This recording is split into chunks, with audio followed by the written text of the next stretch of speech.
Every 4 years, the world stops. It doesn't matter where you are.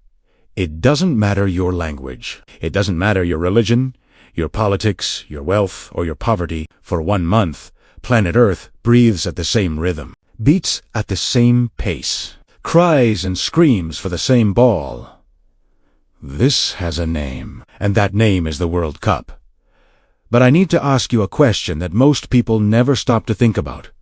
Why is the World Cup so big? What makes this tournament different from everything else, different from the Olympics, different from the Champions League, or any other sporting event? And most importantly, who really wins from all of this? Stay with me until the end, because the answer is going to surprise you. Let's start with numbers that blow your mind. The 2026 World Cup, happening in the US, Mexico, and Canada, is the biggest in history. For the first time ever, 48 nations compete. That's 104 games in 39 days, spread across 16 cities in 3 countries. The World Cup is the most watched event in history. The 2022 final in Qatar was watched by more than 1.5 billion people simultaneously. That's almost 20% of the entire population of the planet watching the same thing at the same moment. No movie or concert compares. FIFA estimates that throughout the entire tournament, more than 5 billion people follow the competition in some way. That is the World Cup. Why? The answer lies in something very simple. Football is the most universal language that exists. It needs no translation. From a small village in Senegal to a skyscraper in Tokyo, there is a ball and someone kicking it with everything they have. It's the moment when every country puts its entire identity into 11 players on a pitch. It's more than sport, it's national pride. Do you remember when Senegal knocked out France in 2002? Or when Morocco made the semi-finals in Qatar in 2022? Those moments are historic. They change the world's perception of entire countries. It's a stage where nations present themselves to the world. Now to the least discussed part. Who really wins? The obvious answer is the teams, but the truth is much bigger. FIFA is the first big winner. In 2022, FIFA generated revenue of $7.5 billion. Nearly half came from broadcasting rights alone. Host countries are the second big winners. The US, Mexico, and Canada have invested billions.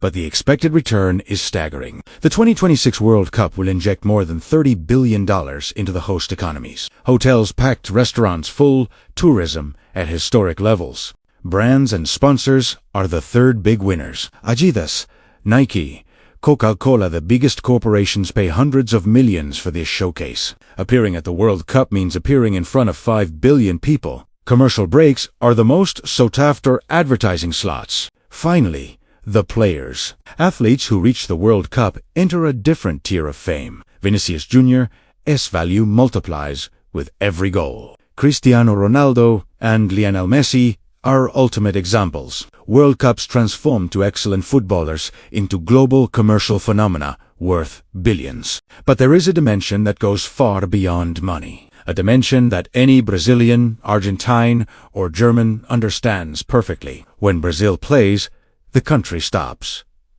Literally. Factories slow down, offices empty out, and streets go silent during the games. The World Cup creates something rare: unity. People of different parties and religions wear the same shirt and sing the same anthem. In divided countries, it's often the only moment the nation breathes together. That value no economic spreadsheet can capture. In 2026, the stakes are higher. This is the first World Cup with 48 teams. More countries than ever are taking part. Cape Verde, a small archipelago with fewer than 600,000 inhabitants, is competing among the best. It puts small ones against giants. And Brazil, with Vinicius Jr. and Carlo Ancelotti, they have a generation that combines experience and young talent. The 6th World Cup title has been a dream for 24 years. 2026 might be the year. The World Cup is big because football is big.